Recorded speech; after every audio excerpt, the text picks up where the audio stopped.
Sveiki visi.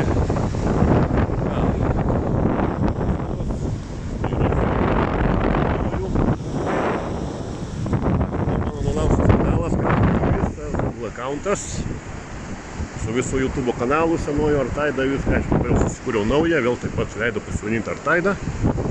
Labai gerai. Ilgai vakar su Vytautu Bitlakiu diskutavom, susirašinėjom. Gal mano klaidos buvo kažką aš pats pridirbęs, viską. Luičius prisijungė, Luičiai dirbtuvė irgi jam labai dėkui. Kartuvai visi diskutuojam, bando dar jisai man gal kažką gauti. Ir pats gal kažką pridirbau, kad buvo, kad keliamas šortas. Ir po pusę valandos pridirbau, po tos stogos pažiūriu, kad perspėjimas. Ir pradėjau prisijungti viską ir jau nieko nebuvau. Nepavyko nieko ir buvo nulaužtas. Kaip įdomu, gal kažką pats pridirba ir kažką. Visą vakarą prasidėjau, 4 valandas.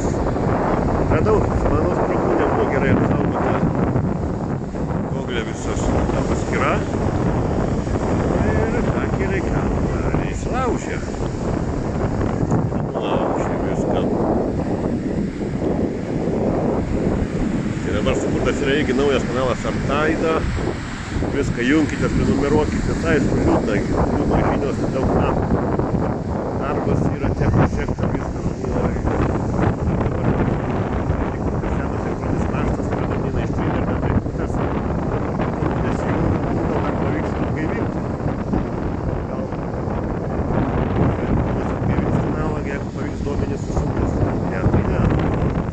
Pradėsim viską, karjerą visą naują, naujai. Nauji turgeliai, kolekcijos apžvalgos ir bus taip. Dėkui, kas žiūrite ir būsim nauji žiūrovai. Pagraukime. Dėkui visiems. Praktikimo atostogų. Iki video. Turėtų netrukus išeiti mano pirmas video, jau šortus pradėjau.